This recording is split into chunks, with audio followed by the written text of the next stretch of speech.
ایک دن بادشاہ نے اپنے 3 وزراء کو دربار میں بلایا اور تینوں کو حکم دیا کہ تینوں ایک ایک تھیلا لے کر باغ میں داخل ہوں اور وہاں سے بادشاہ کے لیے مختلف اچھے اچھے پھل جمع کریں۔ وزراء بادشاہ کے اس عجیب حکم پر حیران رہ گئے اور تینوں ایک ایک تھیلا پکڑ کر الگ الگ باغ میں داخل ہو گئے۔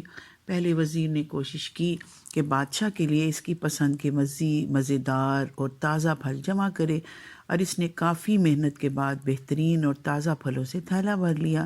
دوسرے وزیر نے خیال کیا کہ بادشاہ ایک ایک پھل کا خود تو جائزہ نہیں لے گا کہ کیسا ہے، اور نہ ہی پھلوں میں فرق دیکھے گا، اس لیے اس کے بغیر فرق دیکھے جلدی جلدی ہر قسم کے تازہ اور کچے اور گلے سڑے پھلوں سے اپنا تھیلا بھر لیا۔ اور تیسرے وزیر نے سوچا کہ بادشاہ کی توجہ صرف تھیلے کے بھرنے پہ ہوگی، اس کے اندر کیا ہے اسے بادشاہ نہیں دیکھے گا۔ یہی سوچ کر وزیر تھیلے میں گھاس پھوس اور پتے بھر لیے اور محنت سے بچ گیا اور وقت بچایا۔ دوسرے دن بادشاہ تینوں وزراء کو اپنے تھیلوں سمیت دربار میں حاضر ہونے کا حکم دیا۔ جب تینوں دربار میں حاضر ہوئے تو بادشاہ نے تھیلے کھول کر بھی نہ دیکھے اور حکم دیا کہ تینوں کو ان کے تھیلوں سمیت 1 ماہ کے لیے 2 روز جیل میں بند کر دے۔ اس جیل میں تینوں کے پاس کھانے پینے کے لیے کچھ بھی نہیں تھا سوائے اس تھیلے کے جو انہوں نے جمع کیا تھا۔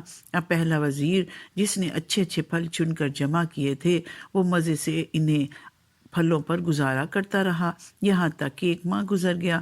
دوسرا وزیر جس کے بغیر دیکھے تازہ خراب تمام پھل جمع کیے تھے، اس کے لیے بڑی مشکل پیش آئی۔ کچھ دن تو تازہ پھل کھا لیے لیکن پھر کچے اور گلے سڑے پھل کھانے پڑے، جس سے وہ بہت زیادہ بیمار ہو گیا اور اسے بہت تکلیف اٹھانی پڑی۔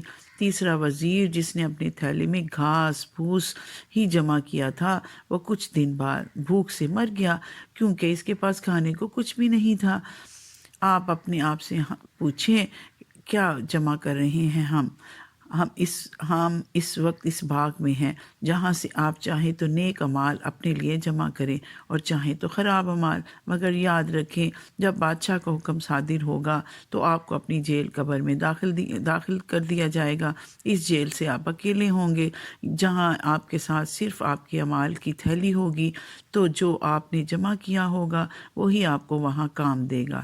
تو آج تھوڑی سی محنت کر کے اچھی چیزیں یعنی نیک اعمال جمع کر لیں اور وہاں آسانی اور آرام والی زندگی گزاریں۔